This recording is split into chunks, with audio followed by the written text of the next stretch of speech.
इसका अंग्रेज़ी तर्जुमा बता दूं अगर आपको नहीं पता हो, अगर आपको नहीं समझ आया हो तो।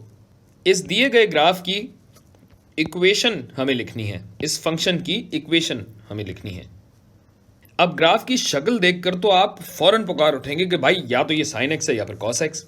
मगर आप ये भी देख सकते हैं कि अव्वल तो ये टूल में खिंचा हुआ है। अर्ज पे हम थोड़ी देर में बात करेंगे। हम ये जानते हैं कि साइनसॉइडल कर्व्स यानी साइन की शक्ल वाले कर्व, जो कि दो ही होते हैं, या तो साइन होता है या कॉस होता है, इनके ऊपरी हिस्से और निचले हिस्से कद में बराबर होते हैं। ये एम्पलीट्यूड कहलाता है। और इनके एन दरमियान हमारा रेफरेंस यानी y इज इक्वल टू 0 सिफर होता है। अब चूंकि यहां बुलंद तरीन point y is equal to 1 जबकि निचला तरीन point y is equal to -5 है, यानी इसकी कुल ऊंचाई 6 यूनिट है। यानी हमारा तूल या एम्पलीट्यूड हुआ 3 और हमारा रेफरेंस यानी हमारा सिफर कहाँ होगा? इससे 3 पॉइंट नीचे, 1, 2 और 3, और यूं हमारा सिफर 1 से टोटल 3 यूनिट नीचे होगा। यानी ये 1, ये 2 और ये 3। और अगर इसे आप दूसरी तरफ से देखना चाहें तो चूंकि ऊपरी और निचले हिस्से का कद बराबर है तो यहां से भी 3 यूनिट कम होना चाहिए, ज़्यादा होना चाहिए बल्कि। -5 से आप आए 4 1 यूनिट, 3 पे आए 2 यूनिट और ये 3 यूनिट, यानी -2 पे हमारा रेफरेंस है ये।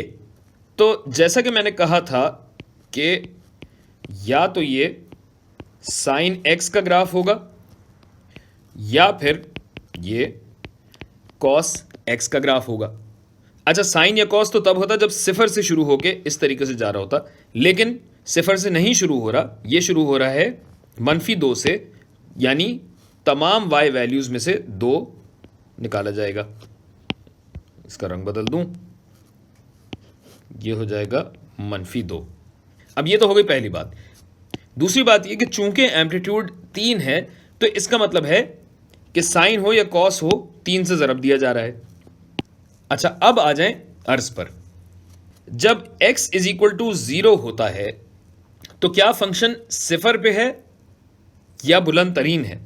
हम देख सकते हैं कि x इज इक्वल टू 0 पे फंक्शन की कदर सिफर है, यानी ये यकीनन साइन फंक्शन हुआ, कॉस नहीं है। दूसरे, ये जो चीज़ मैंने यहां मिस कर दी थी, यहां जो x है वो भी किसी ना किसी चीज़ से यकीनन ज़रब दिया जा रहा है, क्योंकि पीरियड से अगर आप देखें तो यहां पे पाई की बात नहीं हो रही, x की कदरें 1 2 3 4 5 6 7 8 इस तरीके से दी हुई है। तो आप जानते हैं कि साइन x का, अब चूंकि हमें पता लग गया है कि साइन x है, तो साइन x का पीरियड होता है 2 पाई।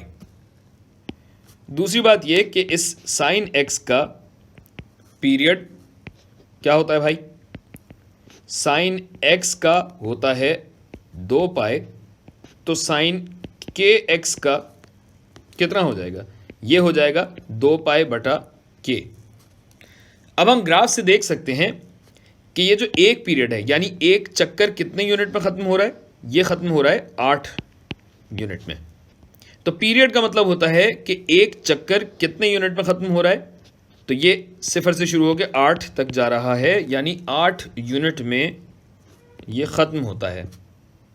जिसको अगर मैं रीअरेंज करूं, k को यहाँ ले जाएं, 8 को यहाँ ले जाएं, 2 और 8 कट जाएगा, ये 1/4 हो जाएगा। तो ये बनता है π/4। लिहाजा हमारा फंक्शन क्या बनेगा?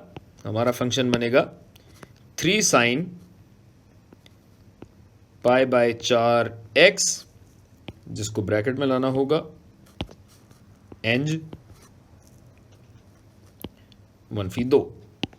ये आपका जवाब है।